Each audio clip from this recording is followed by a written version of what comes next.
Hello folks, BootBrew.com here and opposite at the mic commentating post factum on the video we played I believe last week. So this is modern for you. On the left side will be Bant Flick or Bant Flash, whatever way you want to call it, or Bant Tempo.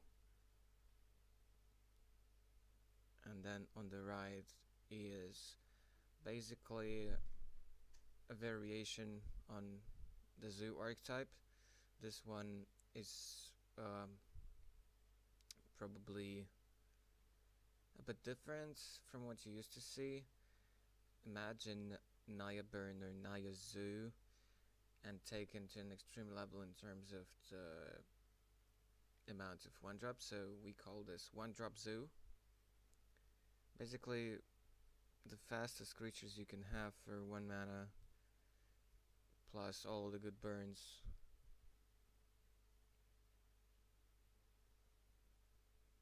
It is very close to normal Naya Zoo, but the creature count is probably more, and there are no Tarmogoyfs or things like that. So he took 2. He started first with Stomping Ground untapped, so 18, and then turn 1 there was a Monastery Swift Spear taken for 1. In my case, I started off with a basic island into Avervile.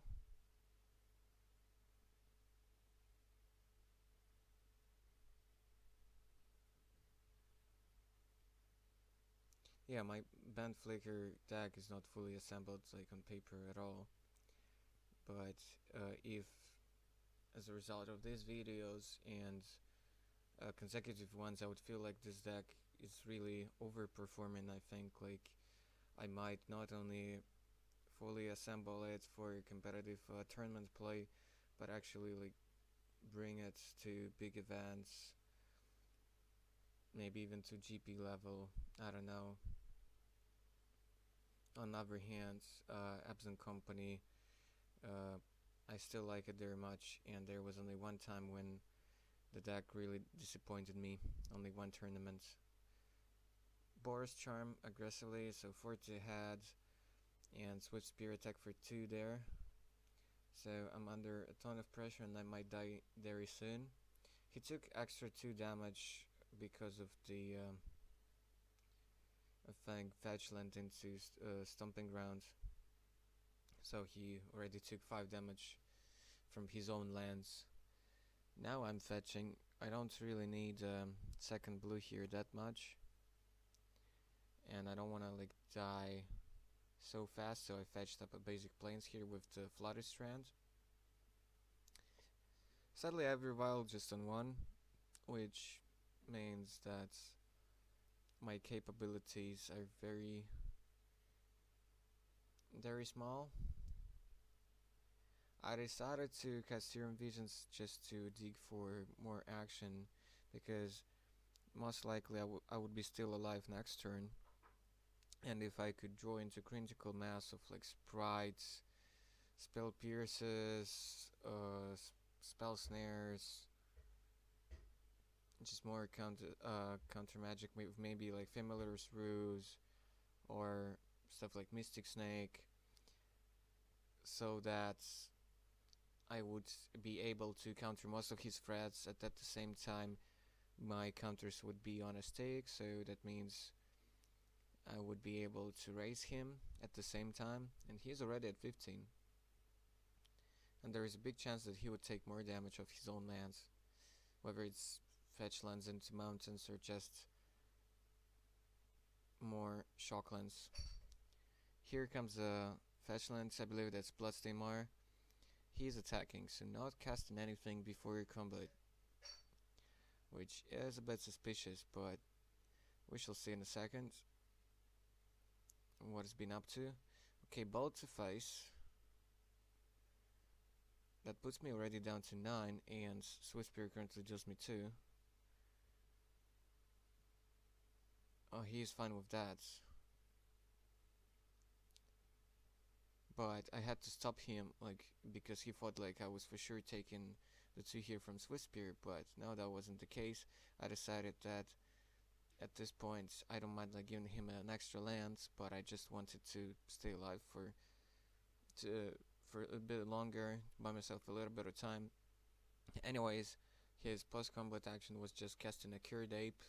That's just a 1 mana 2/3 here, which is fine. So he fetched a basic mountain from the Path to Exile. I've put into play at the end of his turn a Noble Hierarch. So now I have access to a bit of extra mana.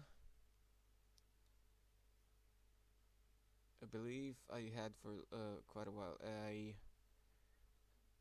Spellstarter Sprite in hand, which I now can put into play from the Aether Vial.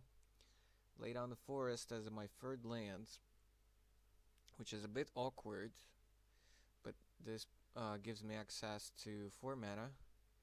And while I'm not exactly sure, because we can't really have a glimpse of my hand here, but I believe I had a Restoration Angel in hand as well at that point, or something like a Mystic Snake at least. So I do think like I had a 4-drop here.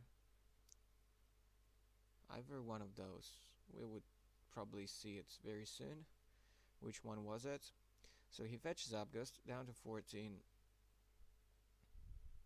He now has like green for a Turkish command or anything like that, or like green dudes for Wild Cattle, and he has white as well.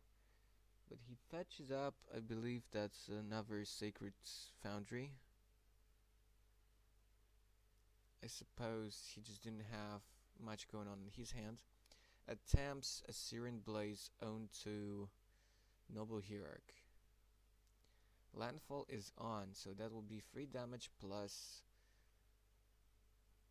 3 to face. I decide to Venser it and put it back into his hands. I was pretty happy to be able to do that, simply because he fetched up a Sacred Foundry. Tapped. That means like he wasn't able to recast Searing Blaze the same turn. Cured Ape attacked, I took the 2, fell down to 7. But I have 2 blockers in play. I still have Sprite in my hand, although that would only counter a 1 mana cost spell at the moment. Sorry. So Serum Visions to dig for more answers. Even something like a path would be pretty good here.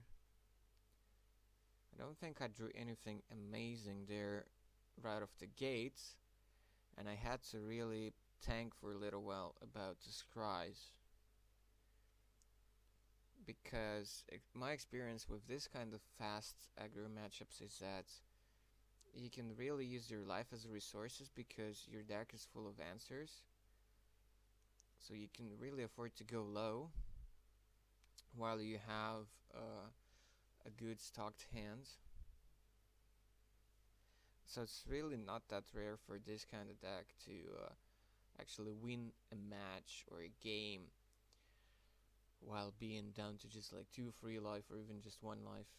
It really uses life total very aggressively, I could say, I suppose. I just cast a second Noble Hierarch, so Vendor attacked him for 4 thanks to 2 exalted triggers, so he went down to 10. And the second vial, just because I don't think I had time like for first knowledge, and I think I had some fodder for it already. I think it was something like a sword, which I simply did not have time to cast and equip. He cast a Monastery Swift Spear, which for some reason I allowed. Then I think he cast a bolt onto one of my guys. Or was it Searing Blaze? Hard to say. Yeah, I think it was Searing Blaze just for 1 for the Noble. That put me down to 6. I'm a bit confused because I remember him having like the cattle and Kirdape, so I guess he was supposed to actually. I think he had Swift Spear there all alone, or well, not all alone. Last turn, I considered my options. I suppose I simply did not have like spell starter sprite in hand. Oh yeah, it wasn't spell starter. It was just a Sword of Fire and Ice. What? It seems like it was the only card in my hand at that point, and I had only one blocker. And I just figured that there was no way for me to win. Because even if I block no cattle, I think I go down to just one. I think I scooped that game simply because I couldn't see myself winning from that spot. But I had enough mana to like say equip Venzer and attack and deal 2 damage. So it would be like 8 damage right off the gates. Okay, if I'm missing something, please let me know in the comments.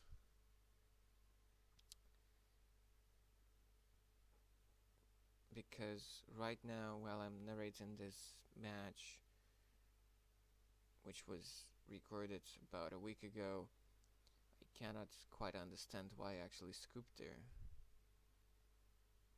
Because it didn't look like little damage to me. Even after the Searing Blaze for 1, I would go down to 1 if I just block the cattle. Or even, let's say, block the cattle and go down to 2 because Swift Spear was 2 damage and Kirdape 2 more, so I'd go down to 2. It's kinda weird why I scooped there. Because I had pretty much 8 on the crackback for him. Well, to be able to have 5 mana after blocks, I would have to draw a land. Because I had to block with one of my nobles, so I had only 4 by default. So yeah, he's thinking about Destructive Revelry for the vials and the swords, but I'm probably taking out the swords and probably taking out one of the vials. This matchup is like so much about speed, and I feel fine like cutting one of the vials. So generally in this kind of matchup, like or basically in most of the matchups, I just bring in all the haymakers and trim some of the cards. Let's say -1 Noble, -1 Serum Visions, -1 Vial, stuff like this. So stuff like I'm probably bringing in is a Spellscape, couple of Kitchen Fangs, which is good like with all the Restoration Angels and so on. Couple of the spells, the Fractusk. I thought about some other stuff, but those cards seem to be like the only ones that's made sense to me for this matchup. So I'm cutting swords for sure. That was granted. That's already like 2 cards, so 4 left. I think he's bringing in some Revelry, some better like removal, which does target creatures. I think he's taking out. He's supposed to take out stuff like Boros Charm and anything that doesn't really interact with me directly. I mean, cannot let him kill my creatures.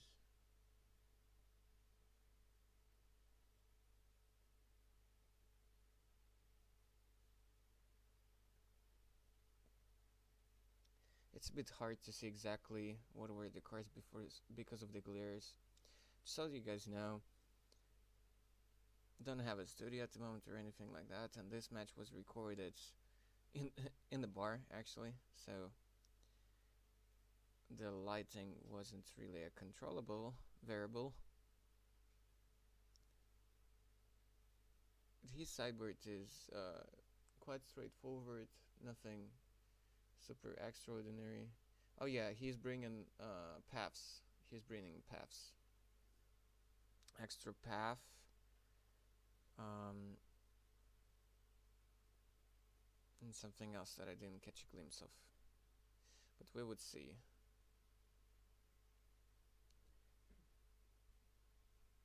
Soon. In the next game.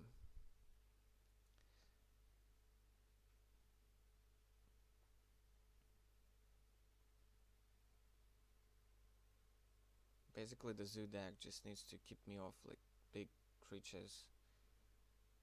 Keep me off a vial. And just get through. So he needs a quick start with a couple one drop creatures and some removal. That's his ideal hand basically and his strategy in this matchup as well. He's mulligan in this hand, so he's shown me a hand full of green cards, including a cattle, and only Sacred Foundry as his only land, so he's mulling his hand. I'm not sure if keeping a Tarkus command in the deck was a fine idea. There's a chance I would prefer something like Boros Charm instead, to take out commands. Okay, I boarded in Swag Task and a couple of Kitchen Fangs, but anyways, commands is not really that important in this matchup.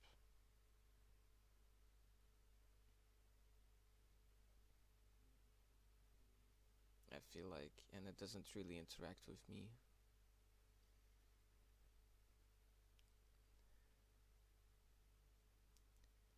On the other hand, if you think about it, his deck is quite creature heavy compared to burn deck. After all, it's one drop zoo, as we said, so the pump ability on the Tarkus command is a much bigger thing in his deck.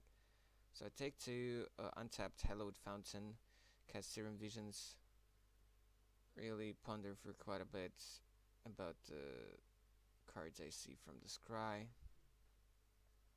because I already took two from the fountain. Hence, I really needed to plan a lot my future turns.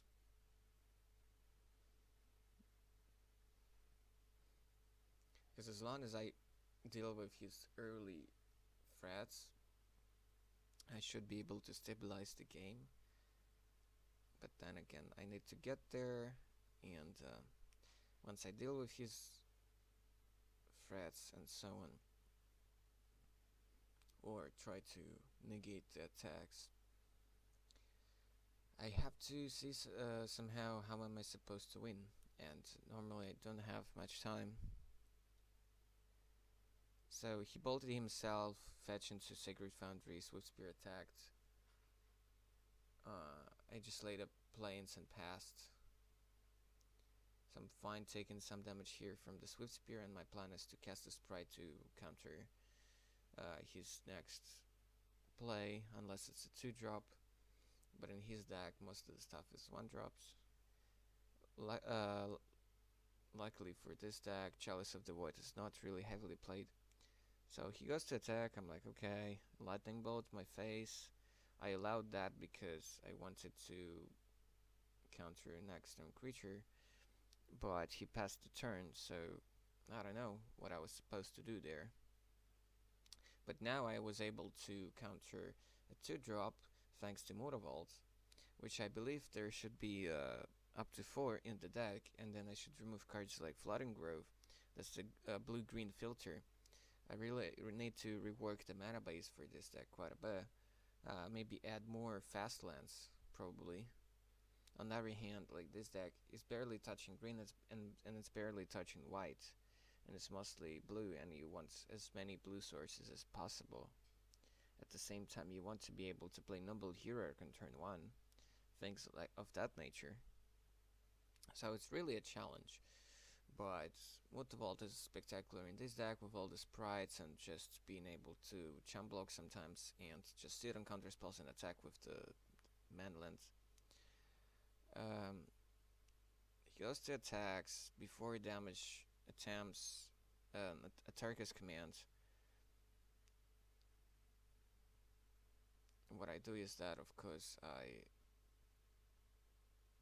first animate the Mutavault and then cast the sprite. Obviously, I can also just announce sprites and then in response to the trigger just animate Mutavault. That's also an option. Anyways, Tarkus commands countered. I'm not blocking, I'm taking 2 more from the Swift Spear, that's fine. It seems like he doesn't have any more plays this turn. So he passed it back to me. I'm happy to experience that. On the other hand, like he later said that, like, yeah, I have something actually. But then he's like, nah, whatevs. So that was kinda suspicious. I would have allowed him like to play something if he had something valuable to play there, but he decided not to. I'm not blanking with sprites, so might as well attack. He's already down to 15 because of the 2 fetches and a shock.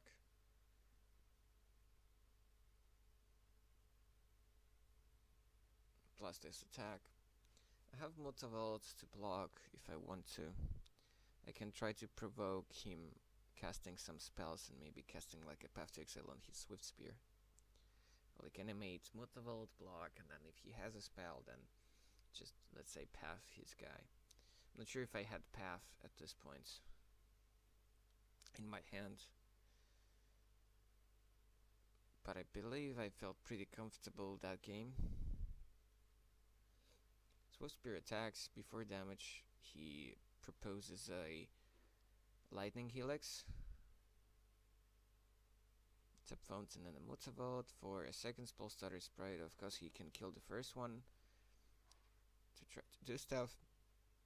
But, so okay, like, he's thinking that, okay, maybe Rending Volley, but the part that he missed is that I can always just still, like, animate Mutavaults, but he goes for it anyway because there is no better, probably not gonna be a better target for it anytime soon, and he wants to, you know, stay proactive.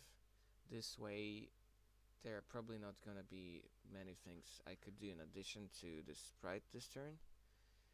So I think it was okay, because he's already at 14, even though he knows that Helix is gonna be countered. But he probably doesn't want to die on like 2 sprites plus Mutavaults and then, let's say, a counter spell for his next play, because that damage cannot add up quickly. He passes the turn, I fetch end of turn, because I think my hand was pretty stocked at this point. So going to 7 was a huge risk. Grab an untapped Path to Exile, and I pathed like the Swift Spear end of turn. I could have done that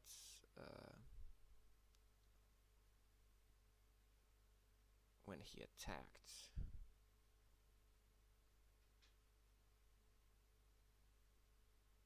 So to not take that damage, but I wasn't sure whether I wanted to take the 2 extra damage from a fetch, well, 3 actually, from a fetch plus the Shockland. My turn, no land number 5, just the kitchen things, attack with the sprite, so he's down to 13, I'm at 9, which is a fine number, while your opponent is not doing anything. At this point I feel like the race is in my favor. Animate Mutavault, attack with the whole team, that's 6 damage, he's down to 7. Just a Weldner Cattle, which is definitely fine. but I even have another spell starter sprite for it. So here, there is that, and just attack with the team for the win. And I even had a path like for whatever creature he had, or Familiar's Ruse. It's a 2 mana counter with additional cost to bounce back a creature. In this case, you just circulate the sprites to kind of like soft lock your opponent in a way. On to game 3 we go. So yeah, Zudak sort of get flooded a little bit. So that's the problem. So I'm thinking about Silver of Temptation, whether it's worth it to like to have it in this matchup at all. And while he does have Bolts and Helix and Path, I think it's still fine to bring some of them. Or was it like, oh yeah, right. I just considered to replace them. So you saw me like bring in Spellskate, but I missed the part where I actually brought in a 1 Silver Temptation as well. And I just realized that I should put Spell Snare back into the deck. The thing is that why I cited out the first time was that I didn't realize how many actually 2-drops he has, even though he's basically 1-drop zoo, but a lot of his spells are 2-drops, and countering a lot of those actually makes a lot of sense. And for the price of 1 mana, I would gladly counter, let's say, Lightning Helix. Also, Revelry is 2 mana cards.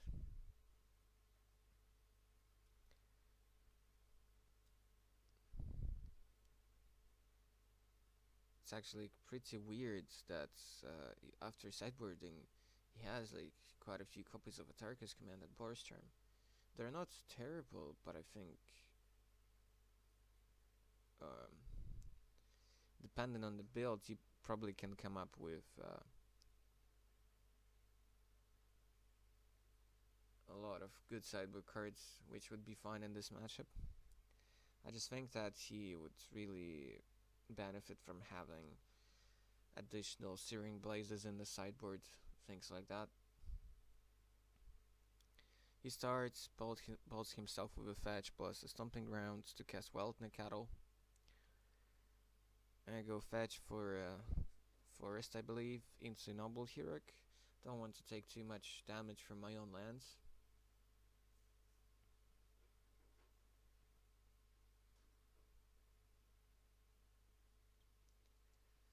That's a Scalding turn, I believe, or Mire.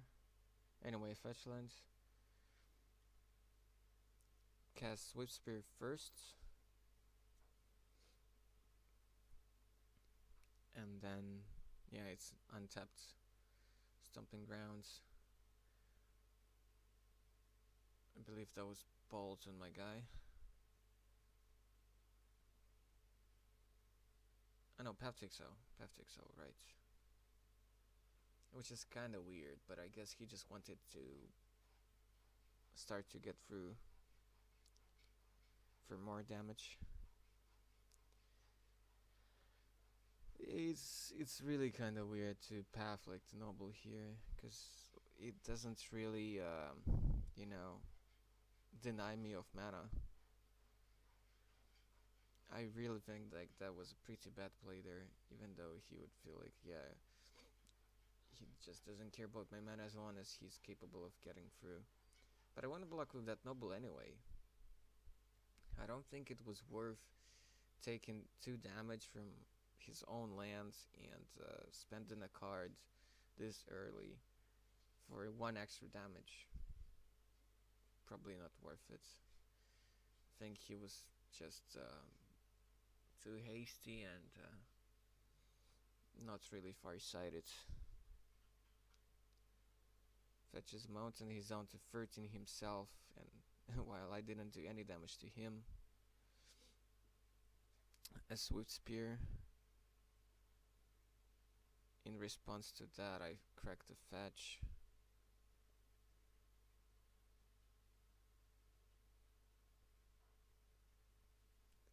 Grab a Hallowed Fountain. untapped down to 11.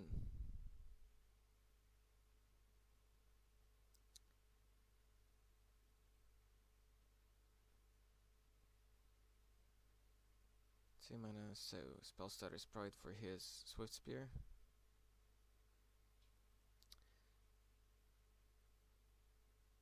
So Swift Spear is gone.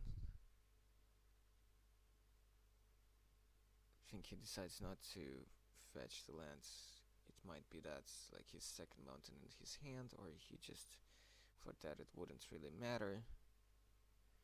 On the other hand, against the deck with Spell Pierce, I think it does matter.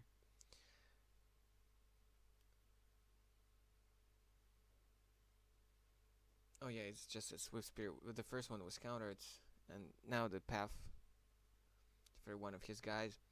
So he just shuffled his library.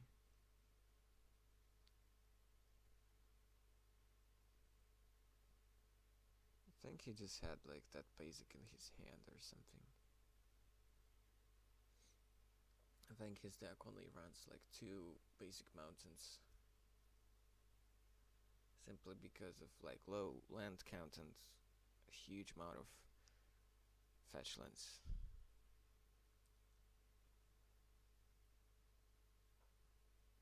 So Atarka's commands, pumping his guy and stealing me free.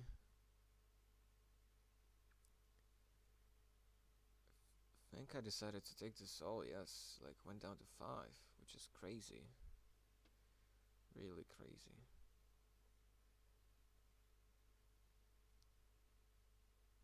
Guess I just felt that like I got this game. And so attack with the sprite, kitchen things went up to 7, but let's say something like a path plus a good spell would actually be lethal here. Potentially. There could be something like, I don't know, path plus Searing Blaze on my spell starter sprite. And then that will be, what? 6 damage? 3 from Blaze and 3 from the Swift Spear. So 7 is not really a safe number. Of course it's much better than 6. Obviously. But I don't think it was very safe. On the other hand, I don't think I had any other choice than to play this way. Especially since like he was so down on life himself already. Attacked with the sprite, passed the turn. Kept kitchen things on D. So that his attacks are not that great. Path for kitchen things, it gets countered by a dispel from me.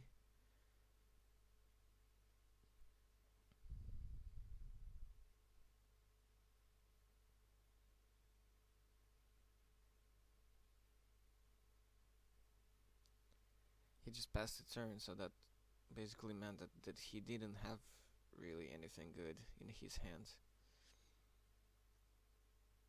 So yeah, just attacking with the sprite. He's down to 10. And another kitchen things.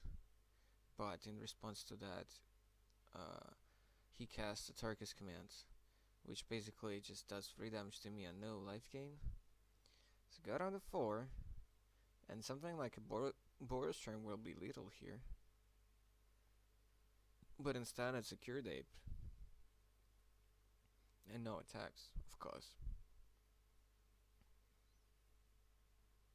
The fun part here is that I'm attacking for 7 here. Maximum. And I can't really attack.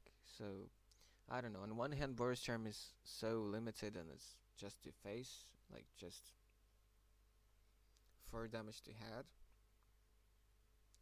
But you see like how huge of a difference it could make. It would have been a winning top deck for him that turn. But now I think I had untapped mana and some counters in hand. So Boros Charm I think wouldn't resolve here. Or any Any instant.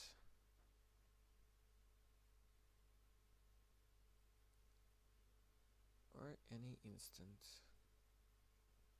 So he just passed the turn.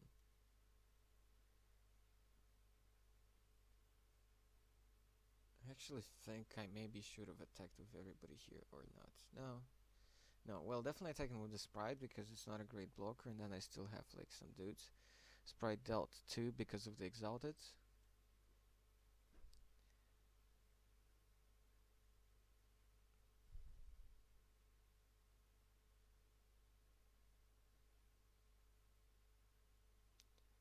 He's attempting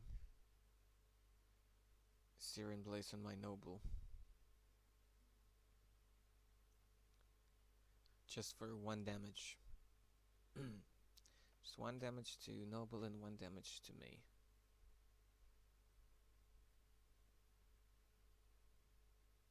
And then I made a huge mistake. I cast Searing Blade, I cast Restore Angel to flicker the Noble, but he still dealt 1 damage to me with the Searing Blaze. Because, like, 2 targets, you know? Okay, I have a bunch of blockers, I have kitchen things and stuff like that, but I'm still at 3 life, and then, ba-ding, lightning bolt. And you see me like having a hand full of jazz, and I simply should have let that, I think, Searing Blaze resolve or something, and then cast a Spell Pierce, or a Mystic Snake. Well, not Mystic Snake, because Noble will be dead. Like, maybe just take money into pool. So you see, risk sometimes is paid off and sometimes not really. Okay guys, thanks for watching, see you next time, bye.